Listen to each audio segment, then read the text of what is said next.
প্রিয় শিক্ষার্থী, আমরা মুজিবনগর সরকারের গঠন কিংবা এর আদ্যোপান্ত সম্পর্কে জানব।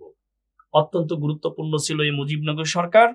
সেই মুজিবনগর সরকারের নেতৃত্বে কারা ছিলেন বা কিভাবে গঠিত হলো এই সম্পর্কে জানব।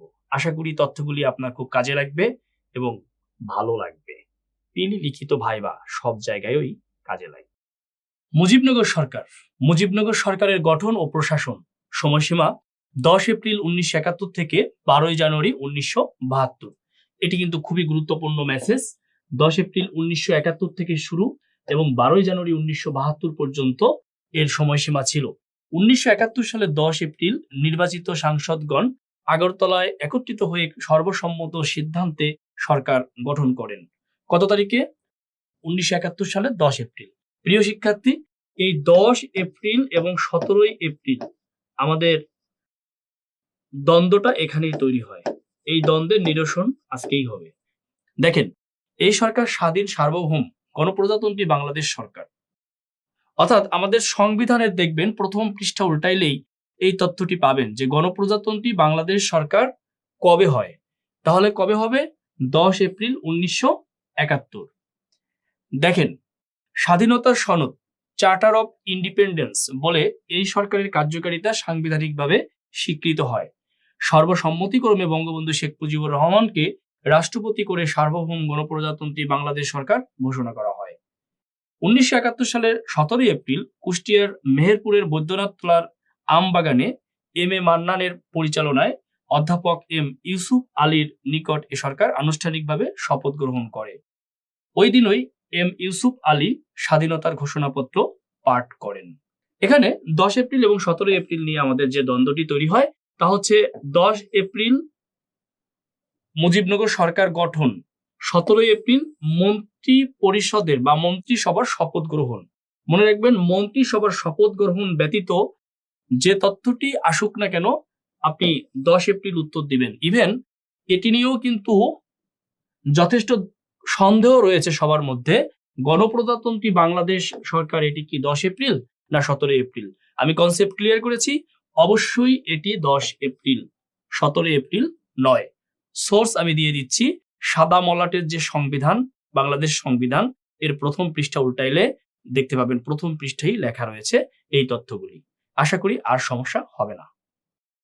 এক নজরে বাংলাদেশের প্রথম সরকার গঠন 10 এপ্রিল 1971, শপথ গ্রহণ 17 এপ্রিল 1971।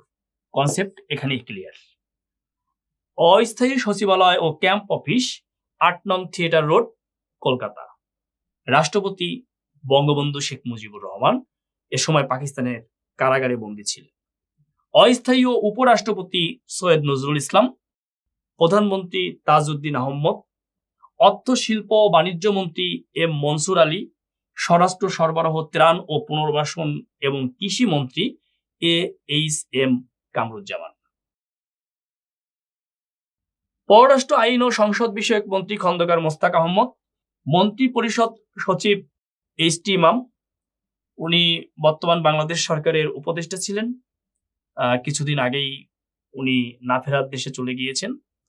প্রধান সেনাপতি কর্নেল অবসরপ্রাপ্ত M A G. Osmani, M N A, chief of staff colonel এমেরব, বিমান বাহিনীর প্রধান গ্রুপ ক্যাপ্টেন একে খন্দকার, সর্বদলীয় উপদেষ্টা কমিটি, এখানে ছিলেন মাওলানা ভাসানী চেয়ারম্যান হিসেবে, তাজউদ্দিন আহমদ আহ্বায়ক হিসেবে, কমরেড মনি সিং সদস্য হিসেবে, অধ্যাপক মুজাফফর আহমদ সদস্য হিসেবে, মনোরঞ্জন ধর সদস্য হিসেবে, খন্দকার মোস্তাক আহমদ সদস্য হিসেবে।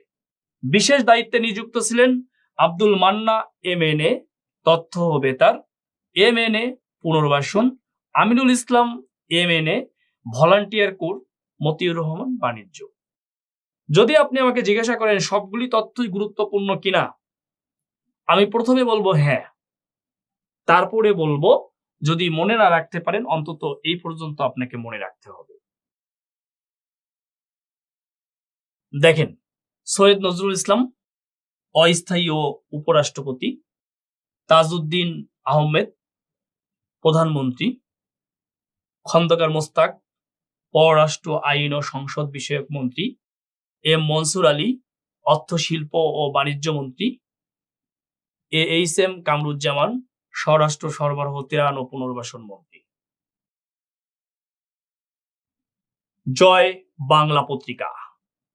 জয় বাংলা সাপ্তাহিক 1971 সালে মুক্তিযুদ্ধের সময় মুজিবনগর থেকে প্রকাশিত বাংলাদেশ আওয়ামী লীগের বাংলা সাপ্তাহিক মুখপত্র এটি। পত্রিকাটি মূলত ছিল মুজিবনগরে প্রবাসী বাংলাদেশ সরকারের একটি প্রচার মাধ্যম। এর লক্ষ্য ছিল একদিকে মুক্তিযুদ্ধের অগ্রগতি ও মুক্তিযোদ্ধাদের কৃতিত্ব জনসমক্ষে তুলে ধরা এবং অন্যদিকে বাংলাদেশের মুক্তিযুদ্ধের সপক্ষে বিশ্ব জনমত সৃষ্টি ও আন্তর্জাতিক সমর্থন লাভ। এই জয় বাংলা পত্রিকা কিন্তু, যেটি মুজিবনগর সরকারের পত্রিকা, এটি কিন্তু পরীক্ষায় আসছে এবং ভবিষ্যতেও কিন্তু আসবে, আপনাকে মনে রাখতে হবে। বেশ কিছু তথ্য এখানে দিয়েছি, তথ্যগুলি আরেকবার দেখে নিতে পারেন। প্রবাসী বাংলাদেশ সরকারের ক্যাম্প বা অফিস ছিল ভারতের কলকাতাস্থ 8 নম্বর theatre road.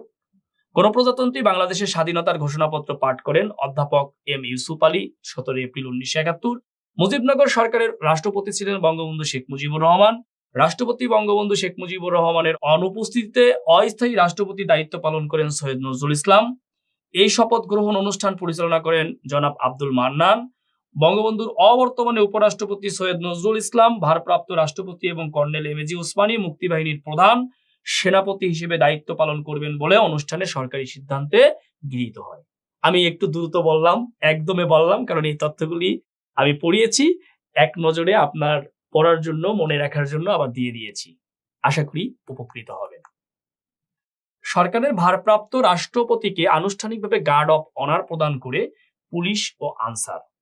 Guard of honour প্রদানে নেতৃত্ব দেন তৎকালীন চুয়াডাঙ্গার সাব ডিভিশনাল পুলিশ অফিসার, অর্থাৎ সে সময় বলা হতো এসডিপিও, সৈয়দ মাহবুব রহমান বীর প্রতীক। বাঙালির প্রাণপুরুষ বঙ্গবন্ধু শেখ মুজিবুর রহমানের নামে এই স্থানটির নামকরণ করা হয় মুজিবনগর। মুজিবনগর নামকরণ করেন তাজউদ্দিন আহমদ। যে কয়েকটি রাজনৈতিক দলের সমন্বয়ে অস্থায়ী সরকার গঠন করা হয়েছিল 5টি। অস্থায়ী সরকারের উপদেষ্টা মণ্ডলীর সদস্য ছিল 9 জন। কার্যকাল ছিল 10 এপ্রিল 1971 থেকে 12 এপ্রিল 1972 পর্যন্ত। ওই যে ডিউরেশনটা যেটি আগে বলেছি। আর গুরুত্বপূর্ণ তথ্যগুলি রেড কালার দেওয়া আছে। এই তথ্যগুলি পড়তে হবে, খাতায় লিখতে হবে এবং অবশ্যই মনে রাখতে হবে। তাহলে এই যে ঘটনাগুলি ঘটলো, কর্নেল এমএজি ওসমানীকে দায়িত্ব দেওয়ার সিদ্ধান্ত হলো। এরপর গঠিত হবে মুক্তিযুদ্ধের রণকৌশল। আমরা পরবর্তী ভিডিও ক্লিপে মুক্তিযুদ্ধের রণকৌশল সম্পর্কে জানব। মুক্তিযুদ্ধের রণকৌশল পরীক্ষার জন্য অত্যন্ত গুরুত্বপূর্ণ একটি টপিক। অবশ্যই টপিকটি দেখতে ভুল করবেন না। ভালো থাকুন, এই প্রত্যয় ব্যক্ত করে বিদায় নিচ্ছি। সবাইকে ধন্যবাদ।